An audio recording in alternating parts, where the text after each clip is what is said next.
हाथी को फिगर बना।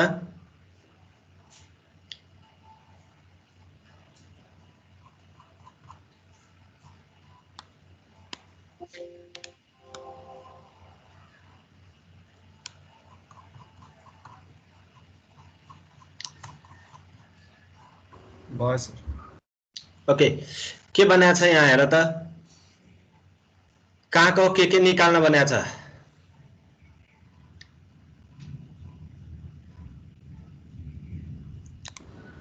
डिफ्लेक्सन एसए अनि रोटेसन एमा सी पोइन्ट को डिफ्लेक्सन चाहियो है, त्यो भनेको भर्टिकल डाइरेक्सनमा अब त्यो कति तल माथि मुभ हुन्छ भनेर निकाल भन्यो। ए पोइन्ट को रोटेसन निकाल भन्यो हो। हामीले क्यास्टिग्लियानोस थ्योरममा अस्ति के गरेका थियौं, जुन पोइन्टमा हामीलाई डिफ्लेक्सन चाहिएको छ हामीले के गर्छौं त्यहाँ, याद छ यो?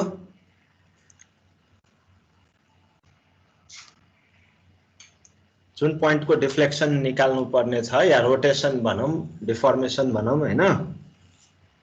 के गरौँ हामीले त्यो पोइन्टमा? लोड अप्लाई गर्ने। लोड अप्लाई गर्ने अनि त्यसपछि के क्याल्कुलेट गर्यौं? स्ट्रेन एनर्जी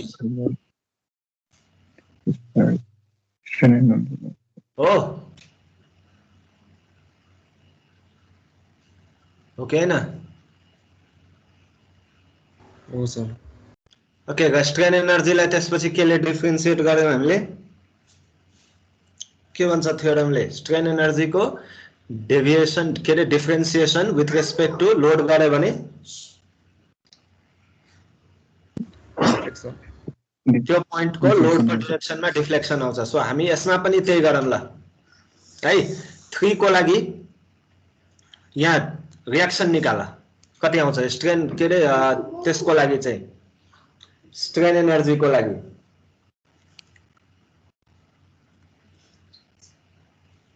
है, लोड को रिएक्सन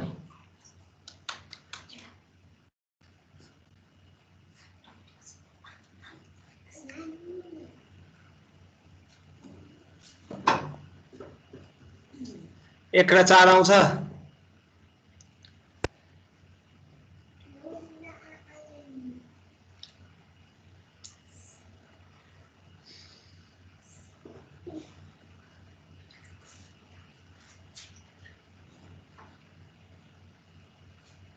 हजुर सर। पी लगाओ अब जहाँ डिफ्लेक्सन निकाल भनेको छ, यानी कि सी पोइन्टमा 3 को साटो पी लगाओ, रिएक्सन क्याल्कुलेट गर कति कति आउँछ।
कति आयो रिएक्सन?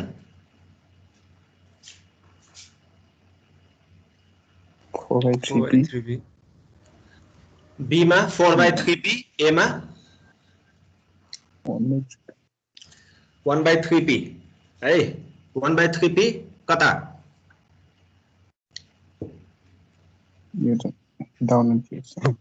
तल। ओके, सो अब स्ट्रेन एनर्जी निकालौँ ल। स्ट्रेन एनर्जी को लागि यसमा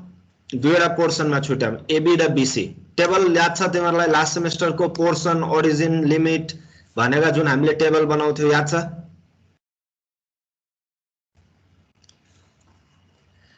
एबी पोर्सन, बीसी पोर्सन है। एबी को ओरिजिन ए मा, बीसी को ओरिजिन सी मा। ठीक छ? लिमिट एबी को लागि कहाँदेखि कहाँसम्म हुने भयो ओरिजिन ए मा लिमिट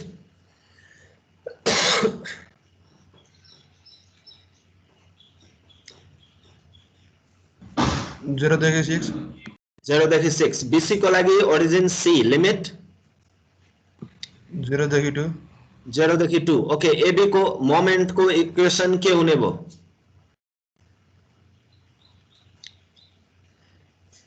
एबाट हेर्नु पर्यो है एबी को मोमेंट को इक्वेशन पी वाला त्यसमा हेर्नु पर्यो है पी को figure -1/3px -1/3px okay BC को मोमेंट को इक्वेशन के हुने भयो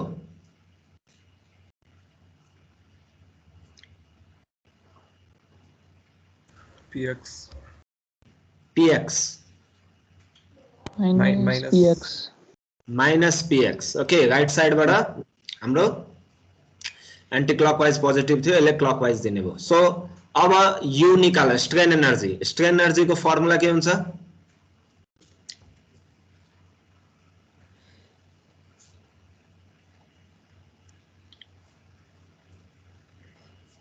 इंटीग्रेशन मोमेंट को लागि के थियो formula mx² dx by 2ei हो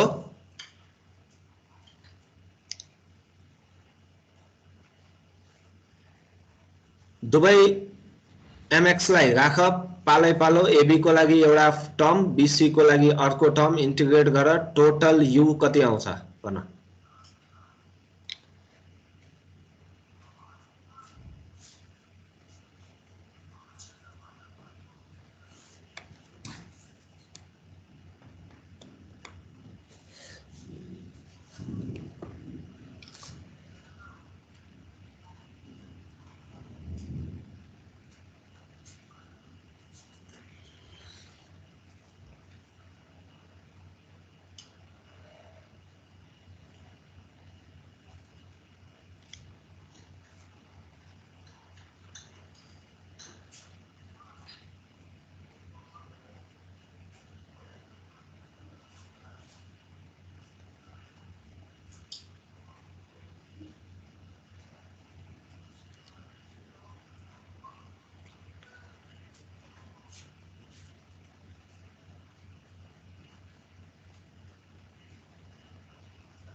(16 by 3 p square by ei)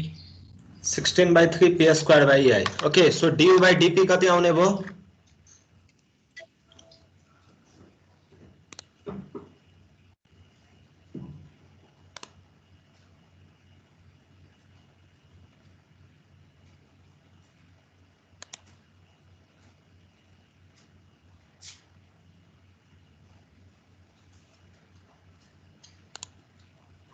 (32/3 p by a) p को भ्यालु कति राख्नु पर्यो अब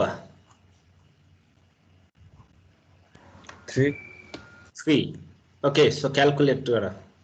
डिफ्लेक्सन कति आयो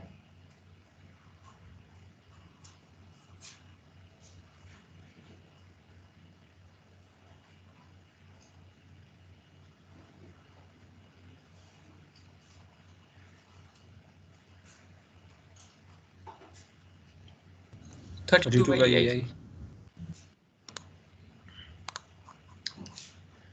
okay 32 by ei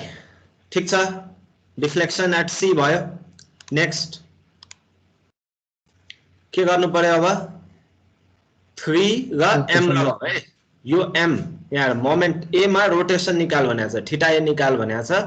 okay so theta a को लागि हामीले a मा एउटा मोमेन्ट लगाउनु पर्यो है सो a मा मैले यहाँनिर एन्टी क्लकवाइज मोमेन्ट लगाए m ओके सो 3 पनि छ यहाँ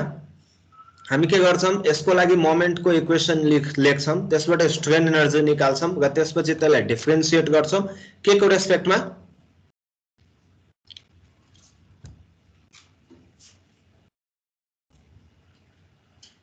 डिफ्लेक्सन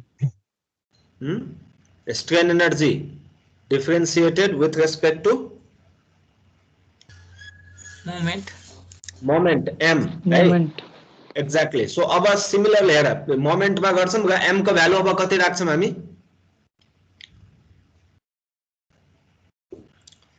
कति राख्नु पर्यो अब m पहिलो केसमा p को ठाउँमा 3 थियो हैन so 3 राख्यौं m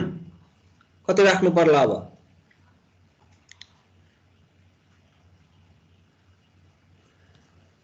original फिगरमा original क्वेशनमा m छ कि छैन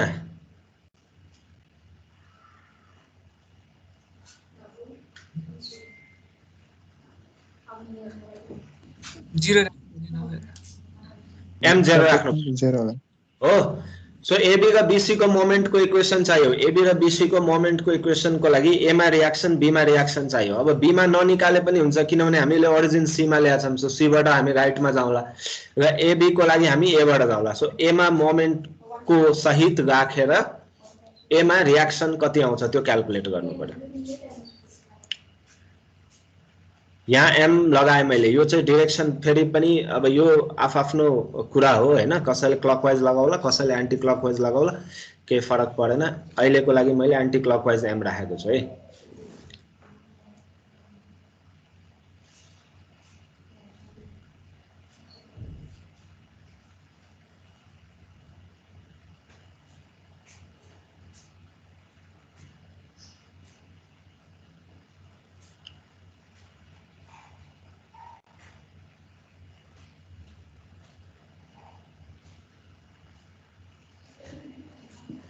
एमा रियाक्सन कति आयो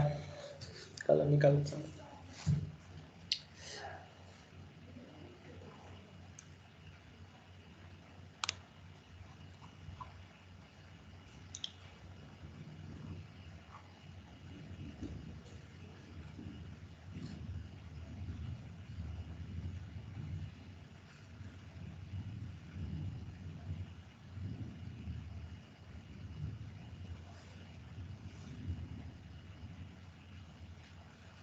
6 plus m by 6 6 plus m by 6 m anti clockwise राख्दाखेरि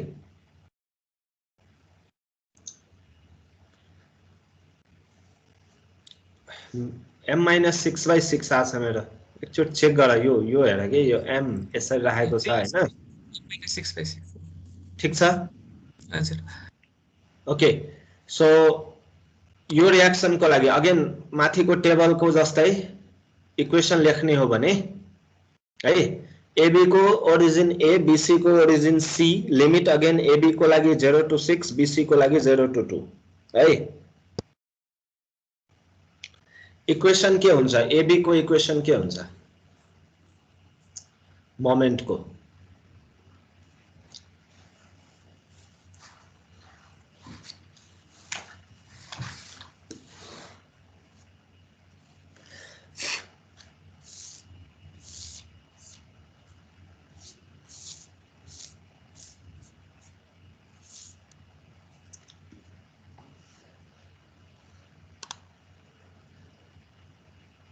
AB मा यहाँबाट A बाट x मेजर गरेको छ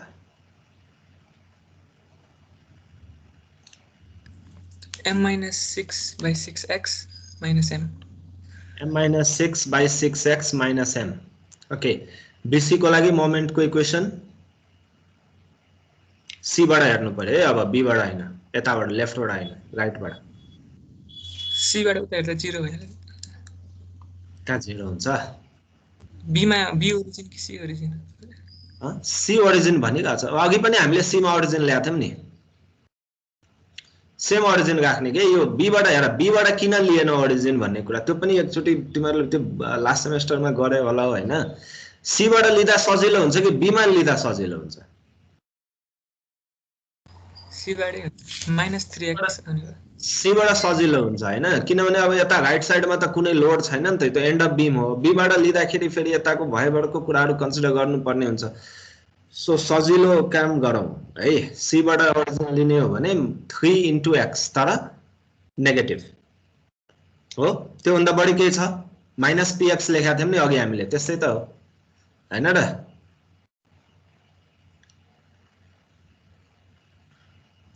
यो यस्तो टेबल बनाउँ,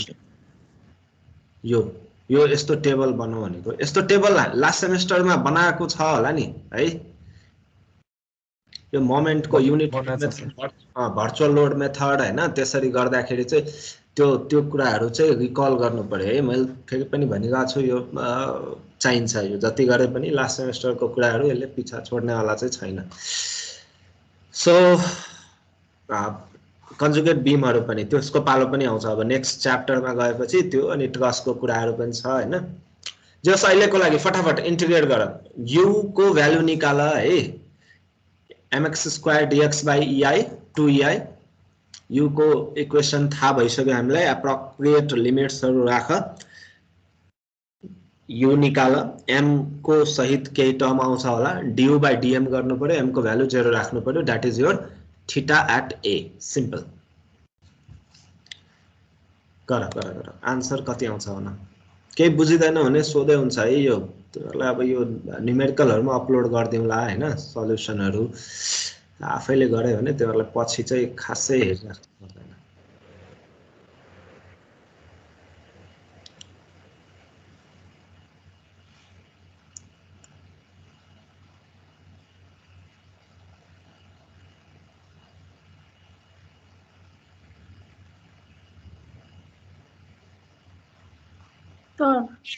हजुर, यो के सब्स्टिट्युट गर्नुको कारण यसो फेरि बुझाइदिनु न, म लास्ट क्लासमा अलि आएको। कस्तो सब्स्टिट्युट गर्ने कारण छ? हामीले जस्तै पीको ठाउँमा पीले सब्स्टिट्युट गरेछौँ नि, त्यही 3 को ठाउँमा पी राख्यौं किन भनेको? हजुर त यस्तो के यो कहाँ गयो क्यास्टिग्लियानोस म्याक्सवेल्स?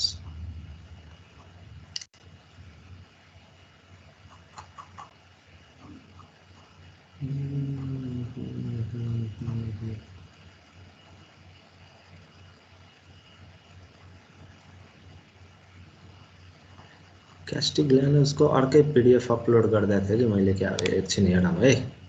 तिमीहरूलाई।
तिम्रो अस्तिको क्लास मिस भएको थियो हो? हजुर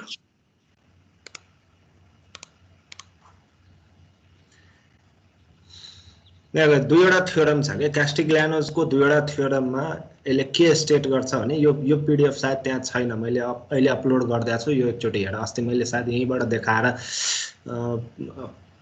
एक्सप्लेन गरिदिएको थिएँ।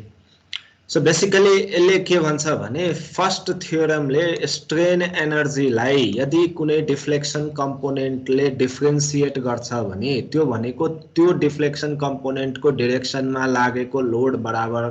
आउँछ है, या इक्वल हुन्छ।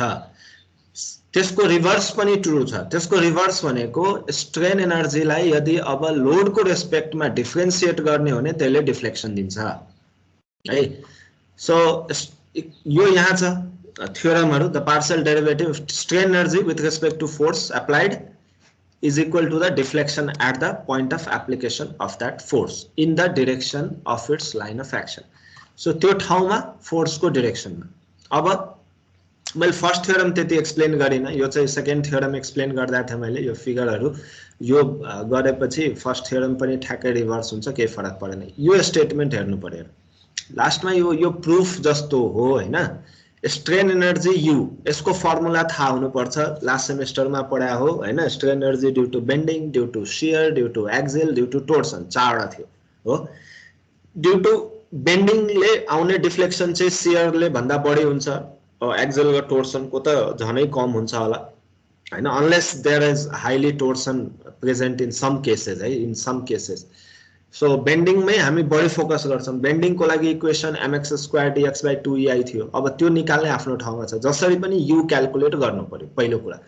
स्ट्रेन एनर्जी आइसकेपछि त्यसलाई लोडको रेस्पेक्टमा डिफरेन्शिएट गरे भने त्यो लोडको डिरेक्सनमा त्यसको लाइन अफ एक्सनमा आउने डिफ्लेक्सन दिन्छ भनेको हो है। सो हामीले निकाल्नु पर्ने डिफ्लेक्सन हो। सो डिफ्लेक्सनको लागि हामीलाई चाहियो स्ट्रेन एनर्जी। हामीले यो डिफ्लेक्सन जहाँ चाहिएको हो त्यहाँ हामी लोड लगाउँछौं हैन। र लोड लगाइसकेपछि त्यो लोडको रेस्पेक्टमा स्ट्रेन एनर्जीलाई डिफरेन्शिएट गर्यो भने डिफ्लेक्सन आयो। थ्योरम क्लियर छ कि छैन? पहिलो कुरा एक्सप्लेनेसन यो कुराहरु चाहिँ पढ एकचोटी। मैले खाली थ्योरमको मेन स्टेटमेन्ट चाहिँ एक्सप्लेन गरे है। स्ट्रेन एनर्जी, लोड र डिफ्लेक्सन तीनवटा टर्म चाहिँ क्लियरली बुझ्नु पर्यो है। स्ट्रेन एनर्जीलाई लोडको रेस्पेक्टमा डिफरेन्शिएट गर्यो डिफ्लेक्सन आउँछ, स्ट्रेन एनर्जीलाई डिफ्लेक्सनको टर्ममा डिफरेन्शिएट गर्यो लोड आउँछ हो। बुझिन्छ यो? यस सर। ओके अब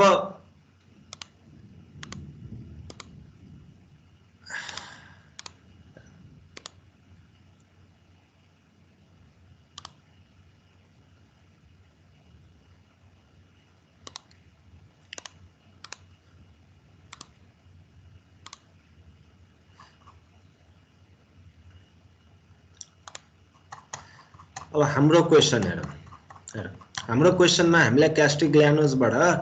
डिफ्लेक्सन निकाल भन्यो हैन। यो अस्ति हामीले गरेको न्यूमेरिकल डिफ्लेक्सन निकाल भन्यो क्यान्टिलिभरको यो पोइन्टमा। हामीलाई एउटा यसको मैले स्ट्यान्डर्ड केस हुन्छ मैले याद गरेर भनेको थिएँ। यो आन्सरहरु चाहिँ एटलिस्ट 7-8 वटा स्ट्यान्डर्ड केसेसहरुको याद हुनुपर्छ। त्यसमा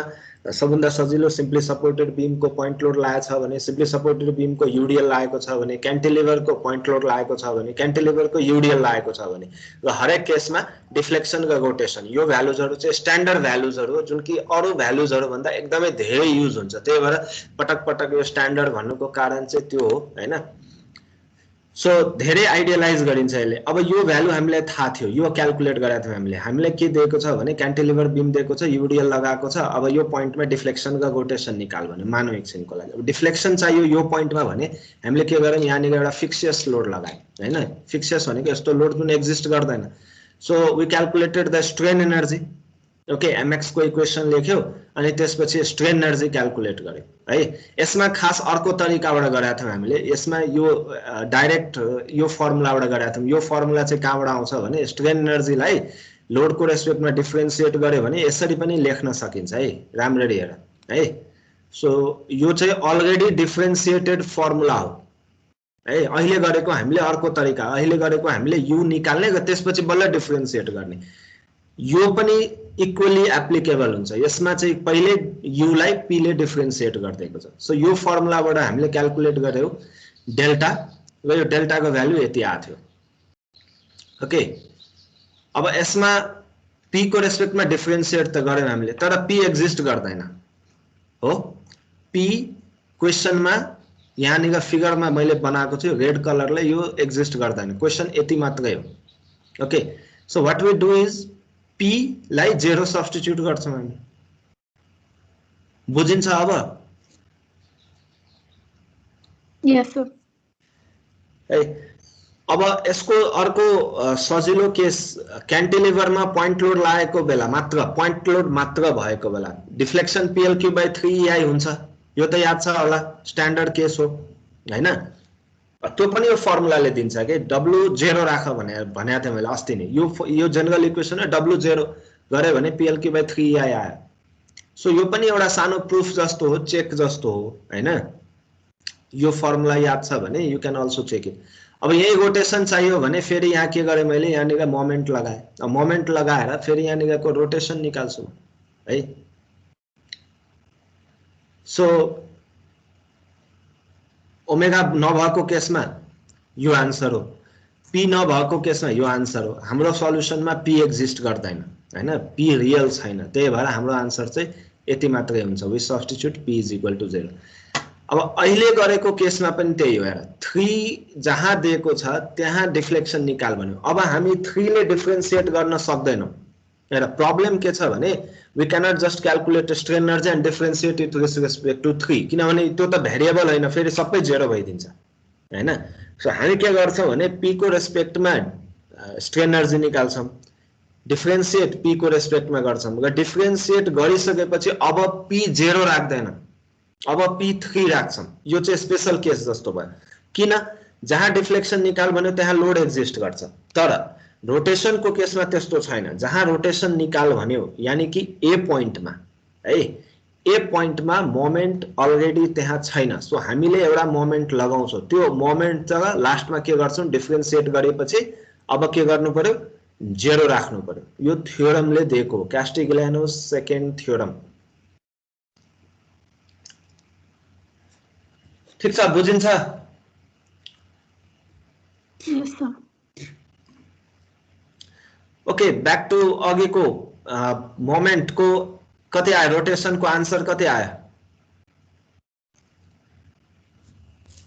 6/EI 0 राखिसकेपछि है। हजुर। ओके, 6/EI ठीक छ। कहाँ गयो यो?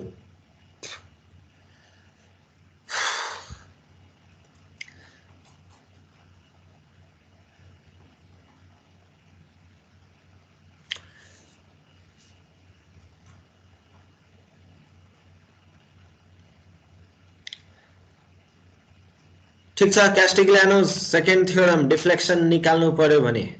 सकिन्छ? हजुर सर। ओके, फ्रेमको हेरौँ है। अब यहाँ फ्रेमको लागि के भन्यो भने हर्जन्टल र भर्टिकल डिफ्लेक्सन डी पोइन्टमा निकाल भन्यो है। सिस्टम बनाउ त, लेफ्ट साइडको फिगर देखिन्छ त्यो। AB 4 मिटर छ है, BC 4 मिटर छ, CD 2 मिटर छ है। BC मा UDL 30 kN/m को, B पोइन्टमा पोइन्ट लोड छ 50 kN को राइट तिर। सर अलि जुम गरिदिनु।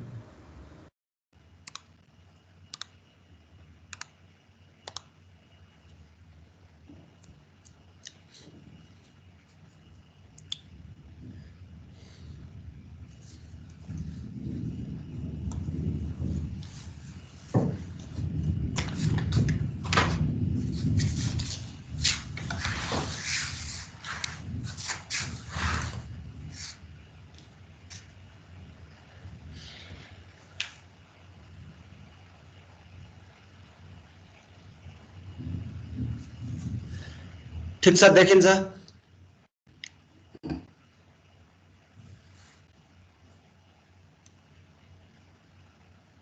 हजुर सर। Okay,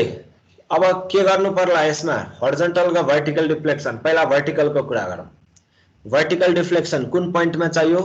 D. डी मा के राख्नु पर्ला,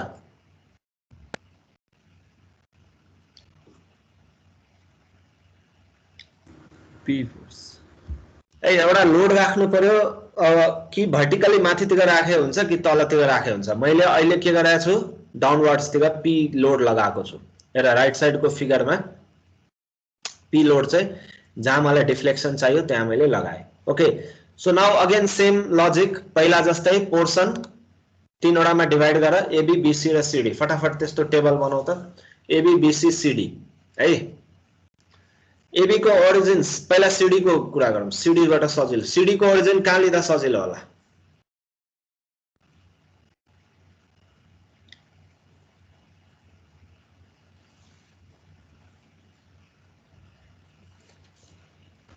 सीमा सीमा डीमा किन डीमा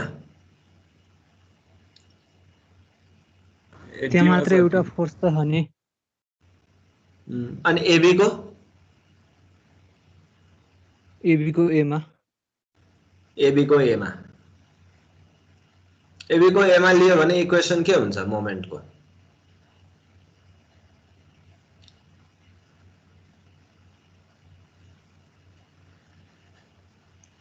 एमा मोमेन्ट लियो एमा ओरिजिन लियो भने ए को रिएक्सनहरु चाहियो कि चाहिएन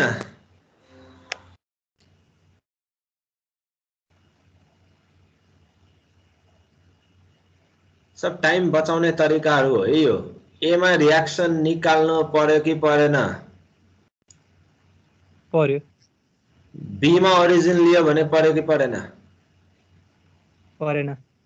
परेन कुन चाहिँ सजिलो हुन्छ बी बी त्यही भएर मैले अघि सोधे हेर कुनै पनि यो एउटा नर्मल थम्ब रुल जस्तो हो कि क्यान्टिलिभर स्ट्रक्चरमा कहिले पनि रिएक्सन निकाल्न बित्तिकै नगए हुन्छ के हैन जस्तो अघिको बीममा एबी को लागि ए बाट गए बीसी को लागि सी बाट गए किनभने बीसी को लागि बी बाट जान सकिन्थ्यो नि त बीसी को लागि बी मा गयो भने बी को रिएक्सन कन्सिडर गर्नुपर्छ हैन सो त्यो झन्झट किन गर्ने हैन कामलाई सजिलो बनाउनलाई सो फेरि पनि टेबलमा एबी बीसी सीडी सीडी को ओरिजिन डी मा बीसी को ओरिजिन सी मा एबी को ओरिजिन बी मा ठीक छ लेख गर्न सकिन्छ है नगर्न सकिने त्यो हुँदैन भन्ने हुँदैन है त्यो गर्न सकिन्छ अलिकति बढी टाइम लाग्ला कम्प्लिकेसन नर्मली स्ट्यान्डर्ड टेक्स्ट बुक्सहरुमा चाहिँ यसरी नै सल्भ गरे हुन्छ र यो वास्तवमै सजिलो पनि छ है सो रिएक्सनलाई अभोइड गर्ने इन्टेन्सन हो अरु केही हैन किन बेकारमा नचाहिने कुरा निकाल्ने आखिर त्यसले हुने केही हैन ओके सो लिमिट एबी को 0 to 4 बीसी को 0 to 4 सीडी को 0 to 2 ठीक छ मोमेन्ट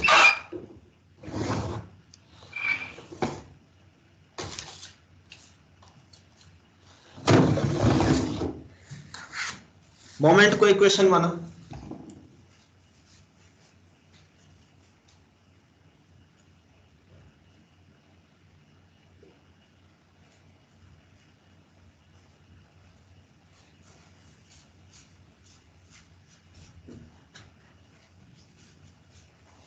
कहाँबाट सुरु गरौँ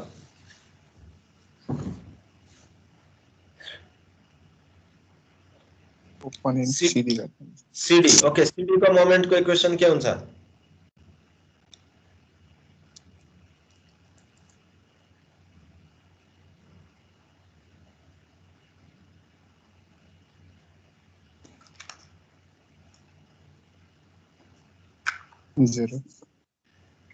जेरो ठीक छ बुझिन्छ okay BC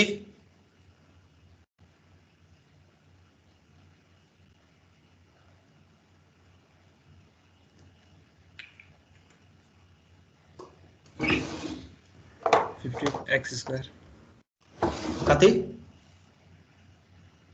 15x square 15x square मात्र लास्ट सेमेस्टरमा पढेको होला तिमीहरुले यो इक्वेसन लेख्न फ्रेम को 15x स्क्वायर हुँदैन है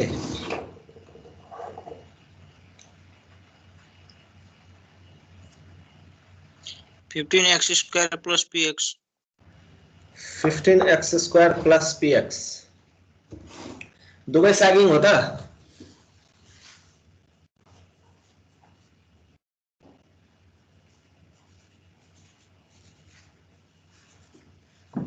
yes sir सैगिङ हैन नि त त्यो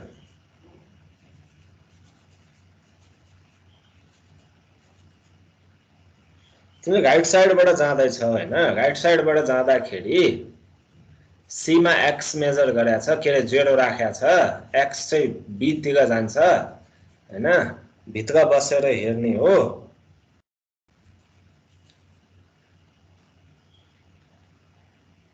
p ले के दिन्छ मोमेन्ट स्यागिङ दिन्छ कि हगिङ दिन्छ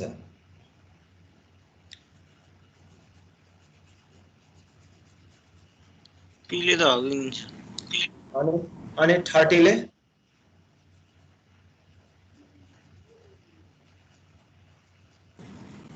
हगिङ दिन्छ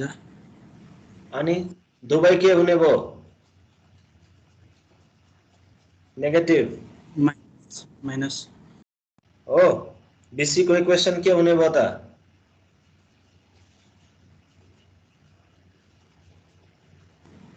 minus px minus 15x square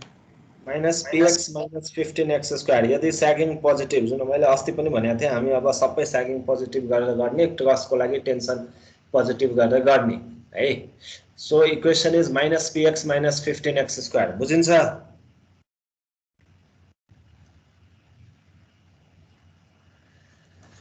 AB को के हुन्छ त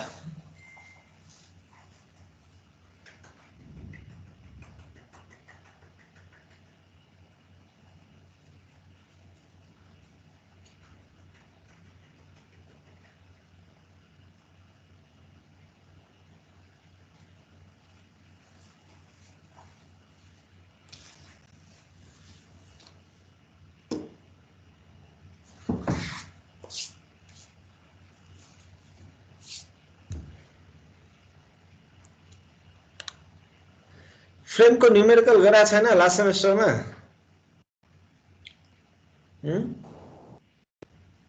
युनिट लोड मेथड छैन गरेको आउनु पर्ने हो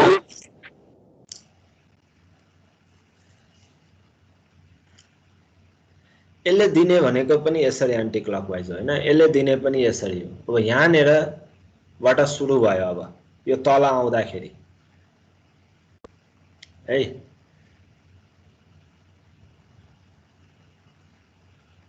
के हुन्छ त मोमेन्ट यो पोर्सनमा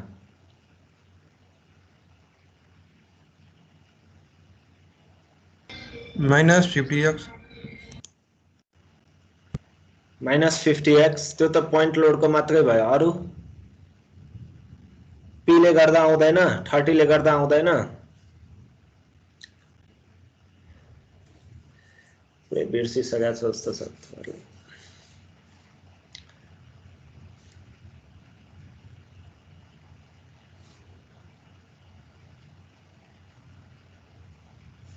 सबैको कन्ट्रिब्युसन हुन्छ नि त्यहाँ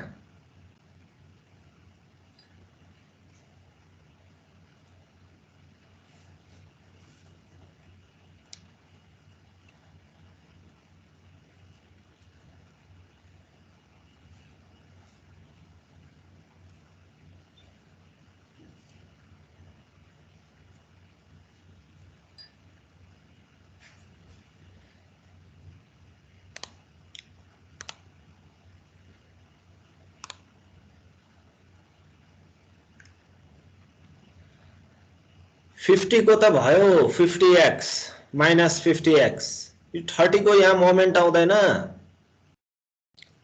यो equilibrium of joint equilibrium of member यो त एप्लाइड मेकानिक्स सेकेन्ड सेमेस्टरमा पनि गर्छौं नि त्यति बेला के गर्छौं भने यो टुक्राएर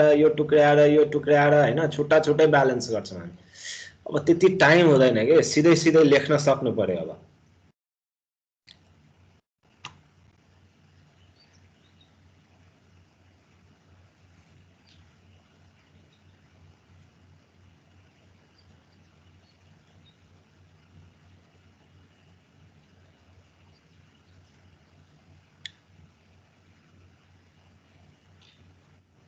हामीले त्यसरी छुट्याएर गरिरहेको थियौ अगाडि सेमेस्टरमा त्यही भएर गाह्रो भइरहेछ सर छुट्याउ एकचोटी छुट्याएर गर नि त त्यही गरेर पनि देऊ मलाई भ्याल्यु देऊ हैन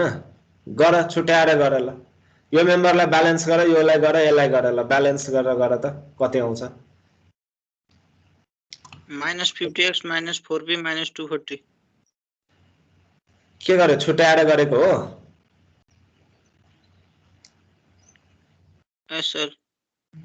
ठिक छ है त्यो छुट्याएर गरेको भए पनि अब यसलाई चाहिँ तिमीहरूले सर्टकट खोज्नै पर्ने हुन्छ के यो चाहिँ अब छुट्याएर गरे भने इट्स ओके आन्सर इक्वेसन ठिक छ है सो यो इक्वेसन आउनु पर्यो जसरी पनि हैन नत्र भने अब यो सिम्पल के भने हेर 30 p ले यो जुनसुकै ठाउँमा पनि p को x सँग कुनै रिलेसन हुँदैन हो यो ठाउँमा किन p भर्टिकल छ यो मेम्बर पनि भर्टिकल छ सो यो दुईटाको जति डिस्टेन्स हुन्छ p * 4 that is your moment यो मेम्बरमा p ले दिने कन्ट्रिब्युसन त्यति नै सो -4p हुने भयो अगेन यो मोमेन्ट चाहिँ के हुन्छ यसरी एन्टी क्लकवाइज जान्छ राइट साइडबाट जाँदा -4p हुन्छ 30 को पनि के हुन्छ भने यो पोइन्ट लोड हेर्ने हो भने 30 * 4 120 लोड चाहिँ सेन्टरमा लाग्छ सेन्टरमा कति डिस्टेन्समा लाग्छ 2 मिटरमा लाग्छ भनेपछि 240 यो पनि फिक्स हुने भयो अब गयो 50 को चाहिँ जसरी जसरी x चेन्ज हुन्छ त्यसरी 50 को कन्ट्रिब्युसन चेन्ज हुन्छ जस्तो b पोइन्टमा 50 ले मोमेन्ट दिदैन तर जसरी b बाट हामी यतिका जान्छौं x जसरी बढ्दै जान्छ 50 को कन्ट्रिब्युसन बढ्दै जान्छ सो 50 * x अब यो पनि स्यागिङ के रे हगिङ यो पनि हगिङ यो पनि हगिङ सो हाम्रो मोमेन्ट को इक्वेसन के हुन्छ -4p - 250 - 50x हुन्छ अब यो लेख्न चाहिँ जसरी पनि यो आउनै पर्यो यो यही अड्क्यो यही रङ भयो भने यो पछाडी इन्टिग्रेट गरेर हैन आन्सर निकालेर केही पनि मिल्दैन ओके यो मैले त्यही भएर फेरि पनि भन्दैछु लास्ट सेमेस्टरकै कुरा हो you must have studied it दुईवटा मेथडमा भर्चुअल लोडमा पनि यही कुरा थियो स्ट्रेन एनर्जी मेथडमा पनि थियो युनिट लोड मेथडमा है सो यो इक्वेसन लेख्न आएन भने बीमको कम्प्यारेटिभ लिएर बीमको सजिलो थियो तिमीहरूले मिलायो फ्रेममा अलिकति समस्या देखे मैले हैन फ्रेमको पनि अब पुरानो copy notes whatever is available गएर हेर है मैले तिमीहरूले सिरियसली लिँदैनौ के भोलि पर्सि ट्रस पढाउँछु म ट्रसमा पनि यही हालत हुन्छ ट्रस सल्भ गर्न त सिकाएर बस्न सक्दिन अहिले हैन त्यति टाइम भ्याउँदैन ट्रस सल्भ गर्न चाहिँ आउन पर्यो हैन र फास्ट आउनु पर्यो के फेरि लजिक के भने अब फास्ट गर्नु पर्यो सो पहिलो अहिलेको लागि फेरि पनि भन्दैछु यो एडभाइसरलाई अलिकति सिरियसली लिऊ यो इक्वेसन लेख्न सकिन्छ यो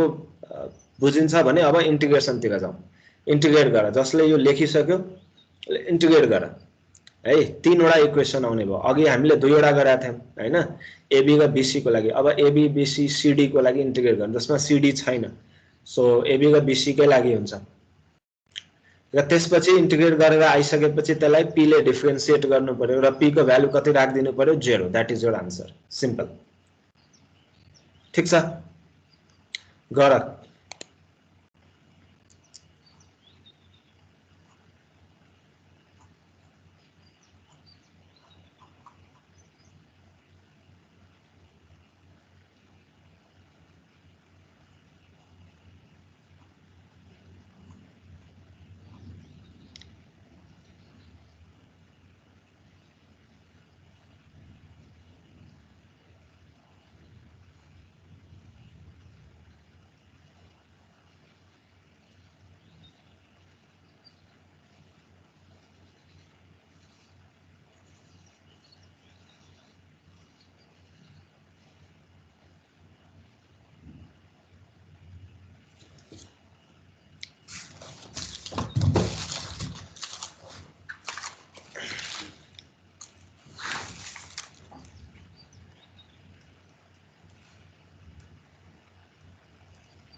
भयो आयो त्यो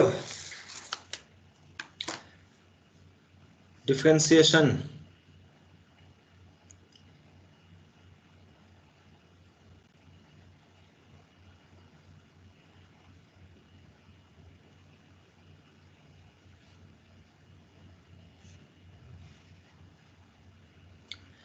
डिफरेन्सिएट गरिसकेपछि के रे स्क्वायर गरेर भनौँ न त्यहाँनिर इन्टिग्रेट गर्नुभन्दा पहिले डिफरेन्सिएट गर्दै पनि हुन्छ त्यसरी गर्यो भने सायद सजिलो होला कि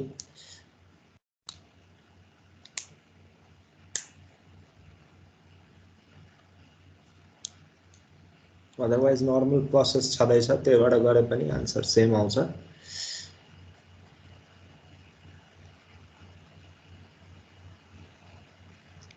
6400 by 6400 by EI ठीक छ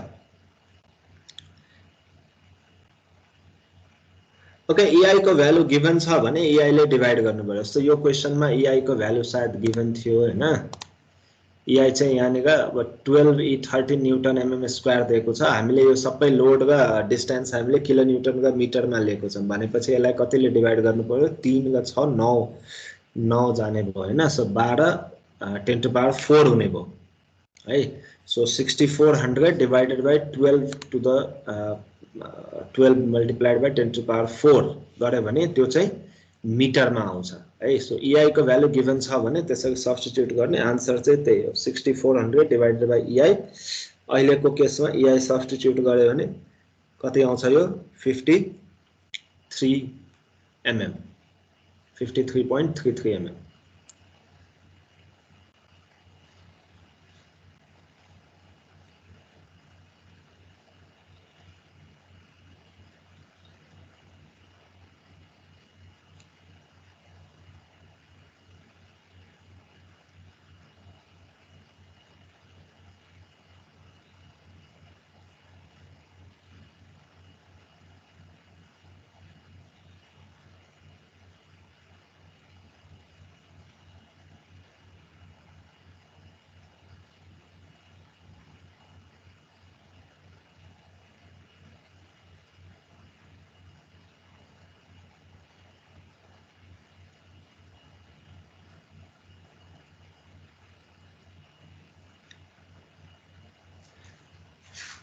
ठीक छ भयो हरिजन्टल को लागि के गर्ने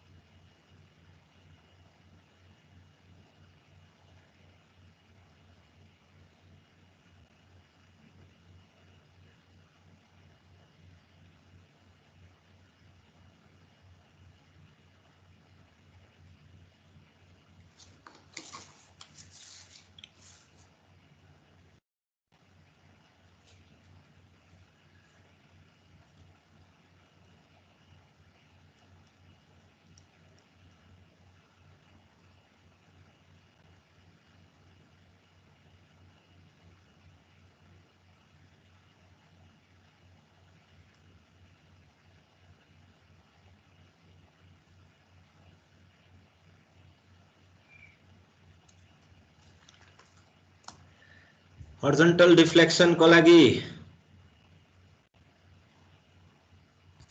होरिजोन्टल लोड लगाउने डी मा ओके यहाँ हेर है क्यू मा सरी डी पोइन्ट मा अब अर्को कुनै लोड लगाइदिनु पर्यो हैन त्यो भनेको अब पी क्यू अब अहिलेलाई मैले क्यू भने ओके सो फेरि पनि यो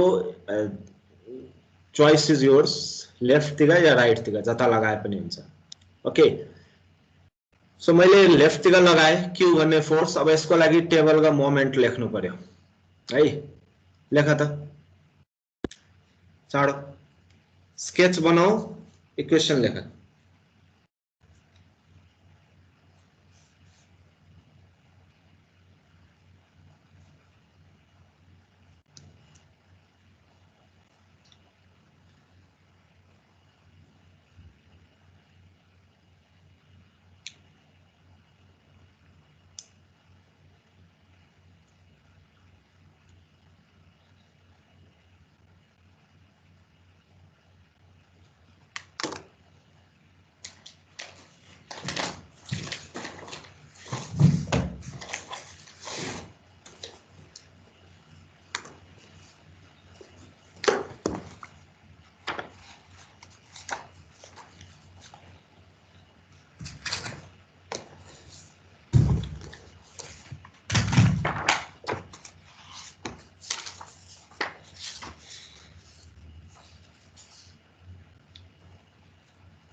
ठिक छ मोमेन्टको इक्वेसनहरु मिल्छ मैले डिस्प्ले गरिरहेको छु है त्यहाँ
मोमेन्टको इक्वेसन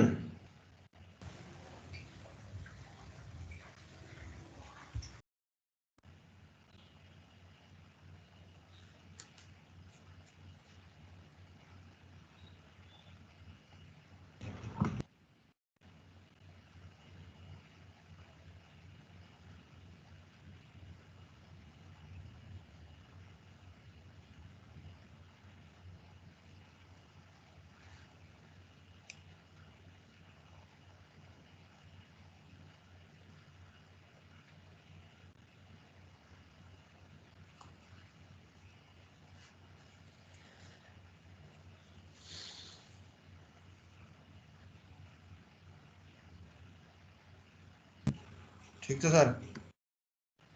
ओके अब इन्टिग्रेट गरेर यसको निकाल्न सकिन्छ इन्टिग्रेट गर्नु पर्यो डिफरेन्शिएट गर्नु पर्यो अब के को रेस्पेक्टमा डिफरेन्शिएट गर्ने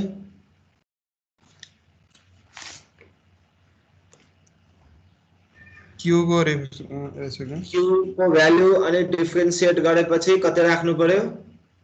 0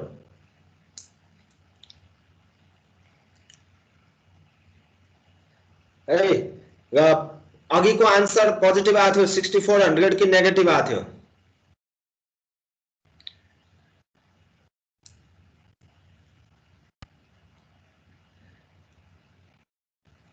पी को लागि के आन्सर प्लस 6400 छ है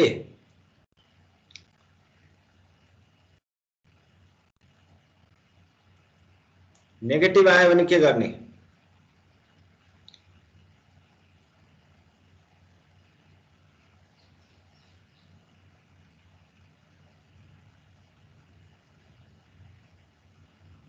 साइन चेन्ज गर्ने ए हाम्रो पी को जुन डाइरेक्सन छ नि त्यतातिर जाँदैन है भन्नु पर्यो जस्तो मैले 53.33 मा तल देखाएको छु नि एरो कि त्यसरी एरो देखाइदियो हुन्छ कि डाउनवर्ड्स अपवर्ड्स लेफ्ट राइट त्यसरी लेखिदियो हुन्छ हैन सो हामीले एउटा र्यान्डम डाइरेक्सन एज्युम गर्यौं मैले सुरुमै भने त्यो पी को डाइरेक्सन कता लिने क्यू को डाइरेक्सन हरिजन्टल डाइरेक्सनमा लिने त्यति चाहिँ थाहा छ कता लिने थाहा छैन सुरुमै प्रेडिक्ट गर्न सकिदैन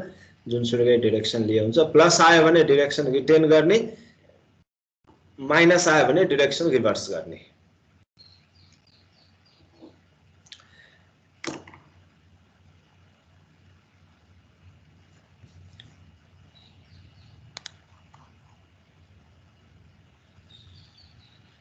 ठीक छ यो गर पछि गर है थ्योरी सुरु गरौँ अलिकति थ्योरी अस्तिको अझै केही छ हैन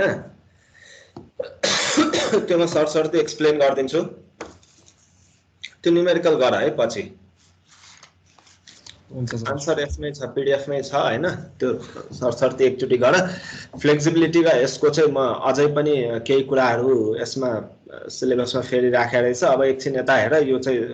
सरस्वती अब यो एक्सप्लेन गर्दिन यो च्याप्टर सिद्धिन्छ है सर सुरुमै पनि भनेको थिए यसमा हाम्रो स्ट्रक्चरको दुईवटा अप्रोच छ एउटा डिस्प्लेसमेन्ट अप्रोच एउटा फोर्स अप्रोच हैन फोर्स मेथड अफ एनालिसिस र डिस्प्लेसमेन्ट मेथड अफ एनालिसिस है so chapter 2 is completely about force method हैन फ्लेक्सिबिलिटी मेथड पनि भनिन्छ यसलाई अथवा मेथड अफ कन्सिस्टेन्ट डिफर्मेसन पनि भनिन्छ अथवा फ्लेक्सिबिलिटी म्याट्रिक्स पनि भनिन्छ flexibility matrix method okay so अर्को थर्ड च्याप्टर हाम्रो कम्प्लिटली डिस्प्लेसमेन्ट अप्रोच यानी कि डिस्प्लेसमेन्ट मेथड अफ एनालिसिस मा छ जसलाई स्टिफनेस म्याट्रिक्स मेथड मा भनौं न डेभलप गरिएको छ या स्टिफनेस निकालिन्छ सो फोर्स मेथडमा हाम्रो बेसिक अननोन्स के थियो फोर्सेसहरु थियो हो डिस्प्लेसमेन्ट मेथडमा हाम्रो बेसिक अननोन्सहरु के हुन्छ डिस्प्लेसमेन्ट्स के रे डिस्प्लेसमेन्ट्सहरु हुन्छ है सो फोर्स मेथडमा हामीलाई चाहिँ रिडन्डेन्सी चाहियो है सो हामीले लास्ट टाइम अघि यो भन्दा अगाडिको क्लासेसहरुमा जुन स्ट्याटिक इन्डिटर्मिनेसी क्याल्कुलेट गर्यौं त्यो भनेको हाम्रो कतिवटा फोर्स चाहिँ अननोन छ हामी इक्वेसन युज गरेर लगाएर इक्वेशन्स अफ स्ट्याटिक इक्विलिब्रियम लगाएर सल्भ गर्न सक्दैन सो त्यो फोर्सेसहरुको संख्या कति छ हैन दैट वाज आवर स्ट्याटिक इन्डिटर्मिनेसी र काइनेमेटिक मा रिमेम्बर हामीले डिस्प्लेसमेन्ट को टर्म मा निकालेका थियौं कतिवटा डिस्प्लेसमेन्ट्सहरु हामीलाई थाहा छैन हैन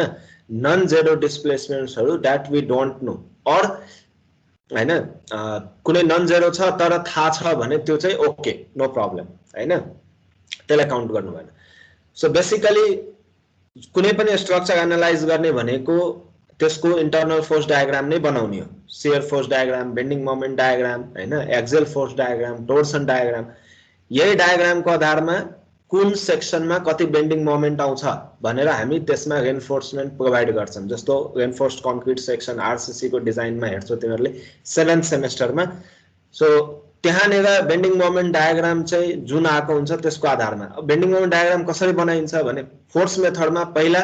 फोर्सेसहरु जे अननोन छ त्यो निकालिसक्यो भने बाँकी त प्राइमरी स्ट्रक्चर हुन्छ यानी कि डिटर्मिनेट स्ट्रक्चर हुन्छ हैन डिटेलमा हामी च्याप्टर 2 मा कुरा गरौँला अझै पनि खाली बेसिक कुराहरु चाहिँ सम्झिराख जति मैले यहाँ लेख्दिएको छु मलाई लाग्छ this is more than enough हैन र डिस्प्लेसमेन्टमा जति पनि अननोन डिस्प्लेसमेन्ट्सहरु छ त्यो चाहिँ हामी क्याल्कुलेट गर्छौं र त्यो डिस्प्लेसमेन्टको आधारमा हामी अब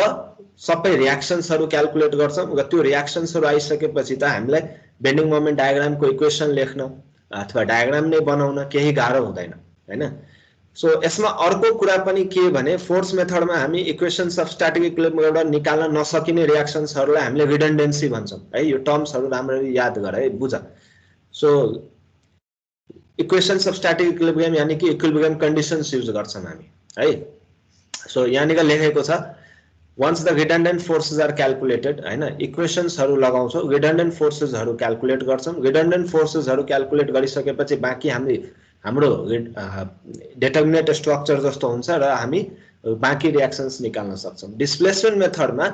अननोन डिस्प्लेसमेन्ट पत्ता लगाउनु पर्यो यानी कि काइनेमेटिक डिग्री अफ फ्रीडम पत्ता लगाउनु पर्यो त्यो आफ्नो ठाउँमा छ त्यसपछि त्यो डिस्प्लेसमेन्ट्सहरु कसरी निकाल्छौं भने हामी कम्प्याटिबिलिटी इक्वेशन्सहरु युज गर्छौं सो यसमा सम्झिनु पर्ने चाहिँ इक्विलिब्रियम कन्डिसन र यसमा कम्प्याटिबिलिटी कन्डिसन्स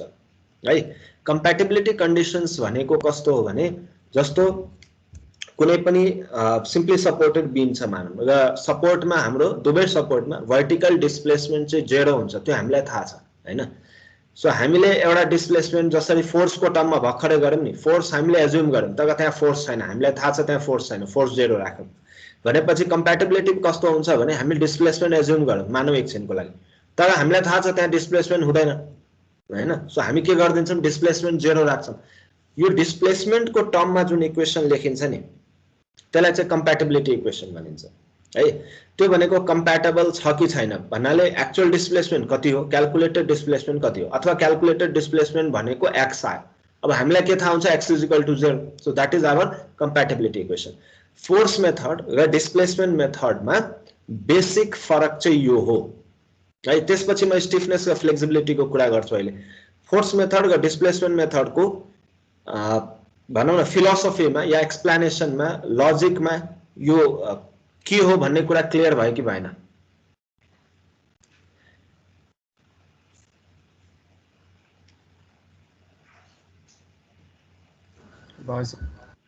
यो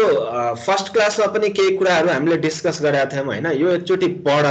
के नयाँ कन्सेप्ट छ अप्ठ्यारो लाग्न सक्छ सेकेन्ड च्याप्टरमा जाने बित्तिकै हामी फोर्स मेथड मात्र एकदम डिटेलमा हेर्छौं त्यहाँ हैन थुप्रै मेथड्सहरु हेर्छौं त्यहाँ जसरी अब लास्ट टाइम डिफ्लेक्सन निकाल्ने 4-5 वटा मेथड हेरेका थियौं यहाँ पनि हामी सायद 2-3 वटा मेथड हेर्छौं होला सो अझै क्ल्यारिटी आउँछ होला जनरल कुरा चाहिँ थाहा पाइराख्नु पर्यो what are the different approaches हैन सोध्यो भने फोर्स मेथड र डिस्प्लेसमेन्ट मेथड चाहिँ बेसिकली राम्ररी नै एक्सप्लेन गर्नुपर्ने हुन्छ थ्योरेटिकल पार्ट्सको कुरा गर्दैछु है मैले अब हेर यो बीम याद छ यो सिम्पली सपोर्टेड बीम बीचमा पॉइंट लोड लगायो भने यहाँ निकाको डिफ्लेक्सनको भ्यालु कति थियो याद छ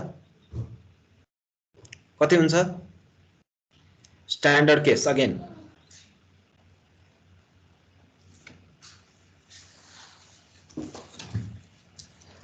कति थियो डिफ्लेक्सन सिम्पली सपोर्टेड बीम सेन्टरमा PL cube by 48 PL cube by 48 EI okay so हेर यो PL cube by 48 EI जुन डिफ्लेक्सन आयो त्यो कति लोडले गर्दा आयो लोडको भ्यालु कति छ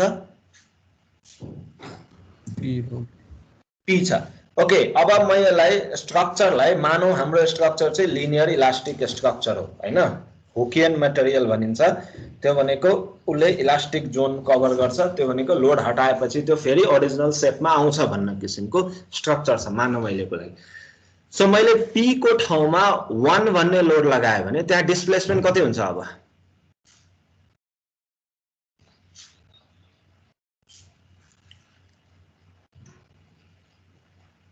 L cube by 48 EI L cube by 48 EI so basically unitary method हामीले के गर्यौं P लोड हुँदाखेरि PL cube by 48 EI deflection हुन्छ है सो 1 हुँदाखेरि कति हुन्छ भनेपछि P हुँदाखेरि जति हुन्छ divided by P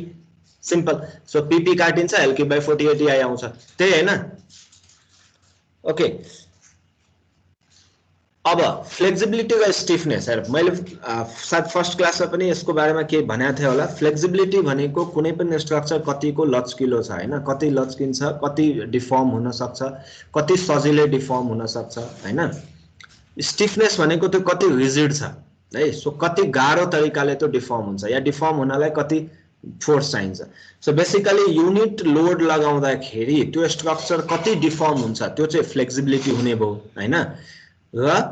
unit deflection हुनको लागि कति फोर्स चाहिन्छ त्यो चाहिँ स्टिफनेस हुने भयो है रिजिडिटी हुने भयो okay so by definition also flexibility र स्टिफनेस एक अर्काको इन्भर्स हुन्छ कि हुँदैन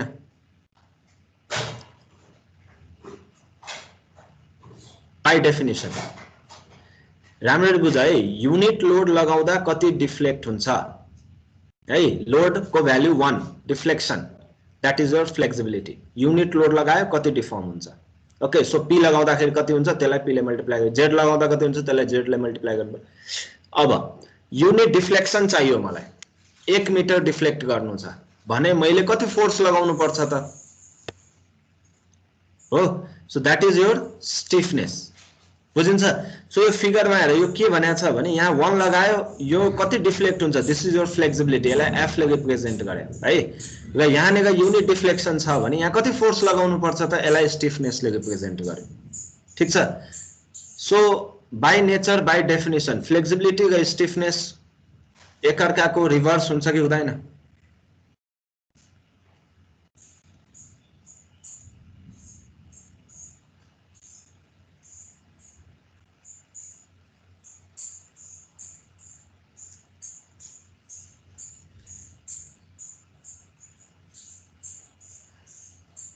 बुझिन्छ यो फ्लेक्सिबिलिटी र स्टिफनेस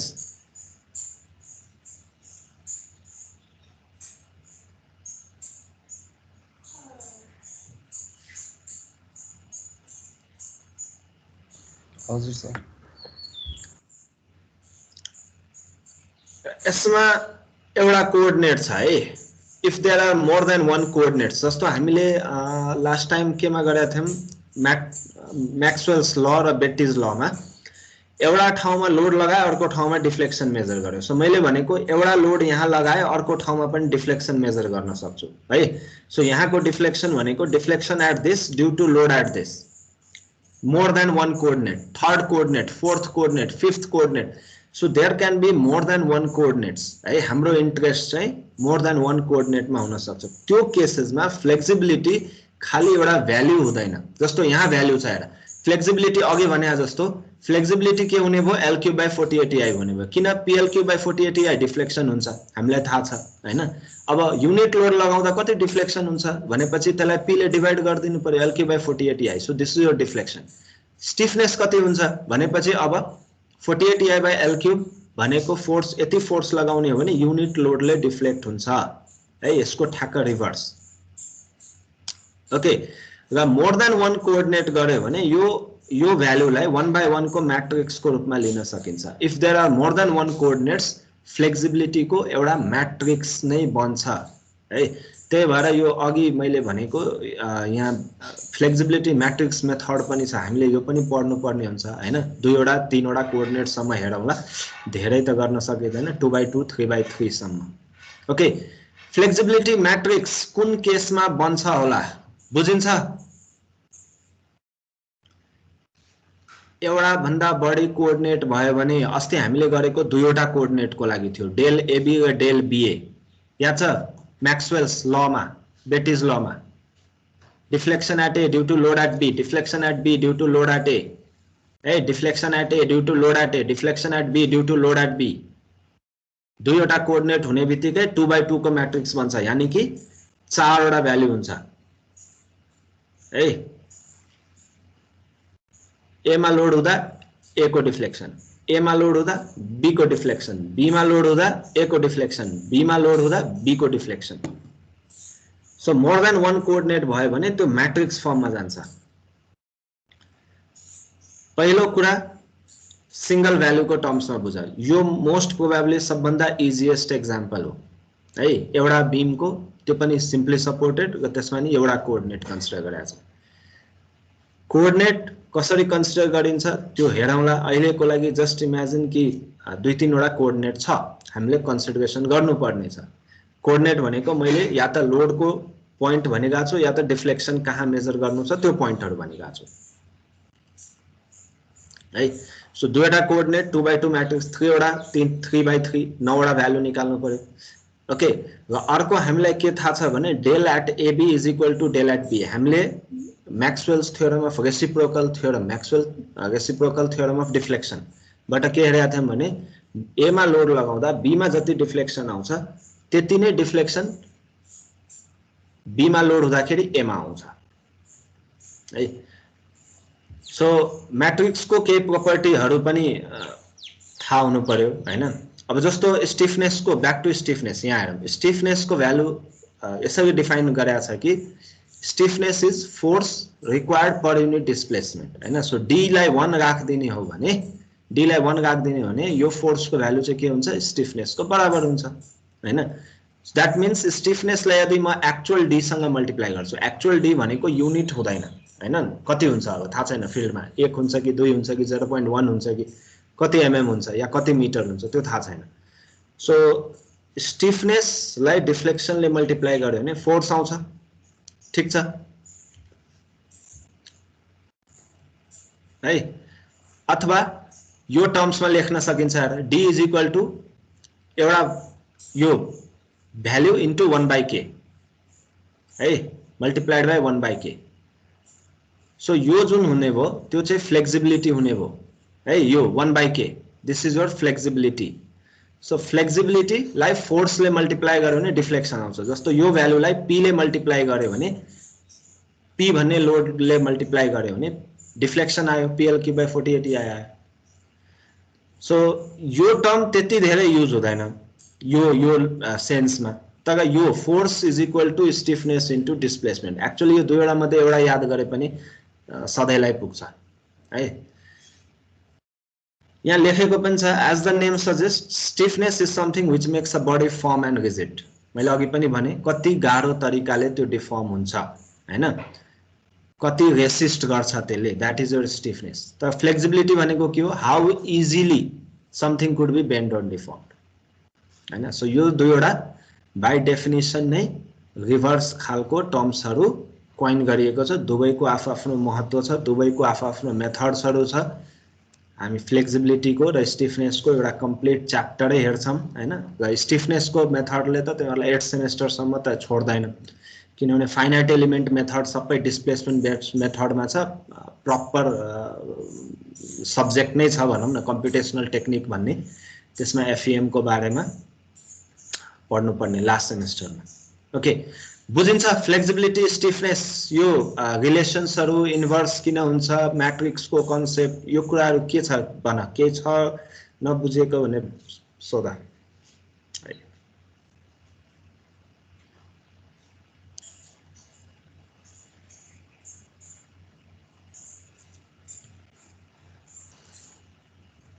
ठिक छ सर। ओके, यही तल पनि छ है फ्लेक्सिबिलिटी, यो म्याट्रिक्सको बारेमा केही कुराहरू लेखिदिएको छु। अब रिड्युसिङ स्टिफनेस, जस्तो स्टिफनेस रिड्युस गऱ्यो भने के हुन्छ होला, अभियसली के हुन्छ, फ्लेक्सिबिलिटी बढ्छ हैन। त्यो भनेको गाह्रो गरी डिफर्म हुने प्रोपर्टीलाई घटाइदिने हो भने के हुन्छ त, सजिलो गरी डिफर्म हुन्छ हैन। सो फ्लेक्सिबिलिटी भनेको how easily a body is deform, mathematics आफ्नो ठाउँमा छ, लजिक यो डेफिनेसन आफ्नो ठाउँमा छ हैन। So either way round, flexibility घटाउने हो भने रिजिडिटी बढ्छ, त्यो भनेको स्टिफनेस बढ्छ रिभर्स वेमा। Okay, so definition again, stiffness means the force that is required for unit deflection. अब यो डिफ्लेक्सन भनेको रोटेसन पनि हुनसक्छ, जहिले पनि भर्टिकल या होरिजन्टल हुँदैन, रोटेसन एङ्गुलर छ भने पनि द्याट्स ओके है। Flexibility, amount of deflection for an applied unit force, 1 kilo newton या 1 न्यूटन फोर्सले कति डिफ्लेक्सन ल्याउँछ, that is your flexibility. So stiffness is your force per unit displacement, or force is equal to stiffness into displacement, जसरी भने पनि भयो। Flexibility is 1 by stiffness, or stiffness is 1 by flexibility. Flexibility भनेको force per unit displacement को ठाउँमा के हुने भयो, displacement per unit force हुने भयो, र यो दुवै स्क्वायर म्याट्रिक्स हुन्छ। मैले यहाँनिर म्याट्रिक्समा हामी सिधै गएनौँ, तर you need to visualize, यो एउटा भ्यालु हो, which means this is also a square matrix, order 1 by 1 है, 1 by 1 सिम्पल, यसमा अर्को कोअर्डिनेट छैन। यो दुवै स्क्वायर म्याट्रिक्स हुन्छ, फ्लेक्सिबिलिटी पनि स्टिफनेस पनि एक अर्काको इन्भर्स हुन्छ, र स्क्वायर मात्र हुँदैन, अर्को के हुन्छ, म्याक्सवेल थ्योरमले के गराउँछ त्यो म्याट्रिक्सलाई, सक्छ भन्न कसैले? म्याक्सवेल्स थ्योरमले मानौ 3 by 3 म्याट्रिक्स छ भनेपछि उसले म्याक्सवेल्स इन्भर्स थ्योरमले के दिन्छ, त्यो म्याट्रिक्स के हुनु पर्यो?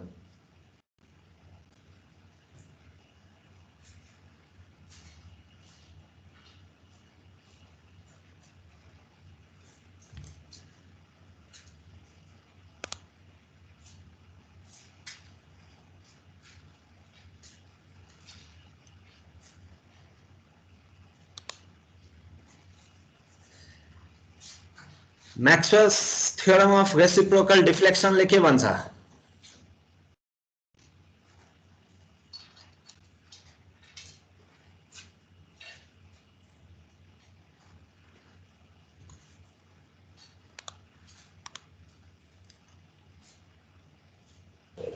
फ्लेक्सिबिलिटी युनिटले गर्दा कति डिफ्लेक्सन हुन्छ भनेर भन्छ।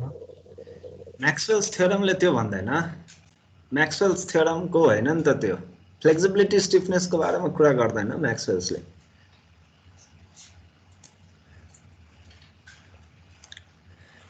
दुईवटा del BA is equal to del AB भनेको ल्याङ्ग्वेजमा कसरी एक्सप्लेन गर्ने त्यसलाई?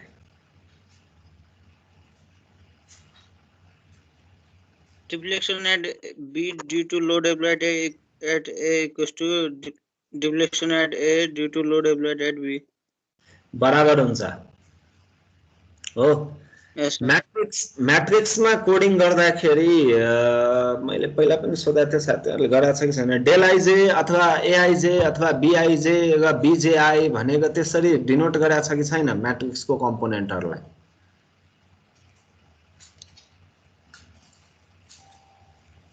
गराएको छ त्यसरी A11 अथवा म्याथकै हिसाब गर्दाखेरि पनि मेबी त्यसमा गर्नुपर्छ नि त, त्यो A11 A12 A21 A22 छ त्यसै रिप्रेजेन्ट गरेको।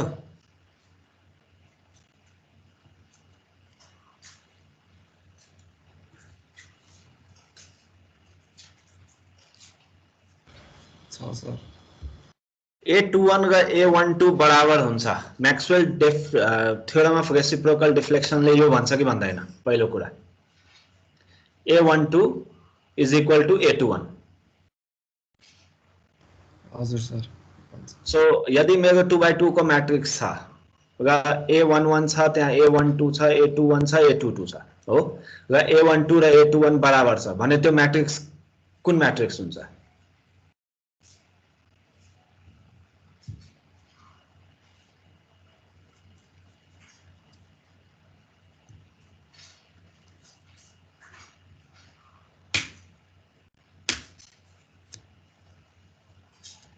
स्क्वायर त छ 2x2 छ अरु कुनै प्रपर्टी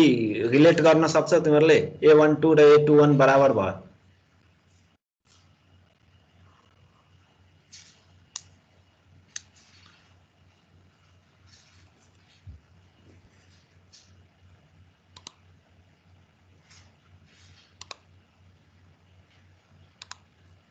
कुनै प्रपर्टी याद आउँदैन किन त्यस्तो symmetric matrix Symmetric matrix, exactly. Hey, window code.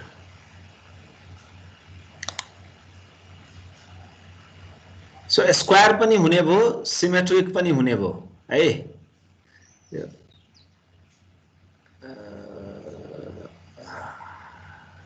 यस्तो ढिलो लोड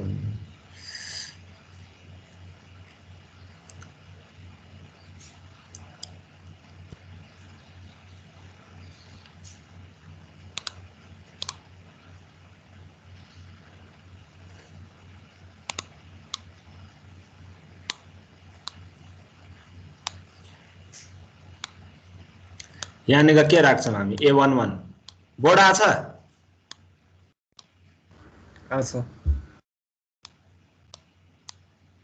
हो A12 तो A22 अब यो दुईवटा भ्यालु इक्वल छ भने यो त सिमेट्रिक हुन्छ नि त अब यो यसरी नै जान्छ के यो 3/3 भयो भने यहाँ आउला यहाँ आउला यहाँ आउला भ्यालु हैन यहाँ आउँछ यहाँ आउँछ यहाँ आउँछ हैन सो के हुन्छ हाम्रो सिमेट्रिकमा यो र यो इक्वल हुने भयो यो भनेको के हुने भयो A13 र A31 इक्वल हुने भयो यो भनेको अब यो भ्यालु चाहिँ यो भ्यालुसँग इक्वल हुने भयो हैन मानौ न 3/3 छ भने बुझिन्छ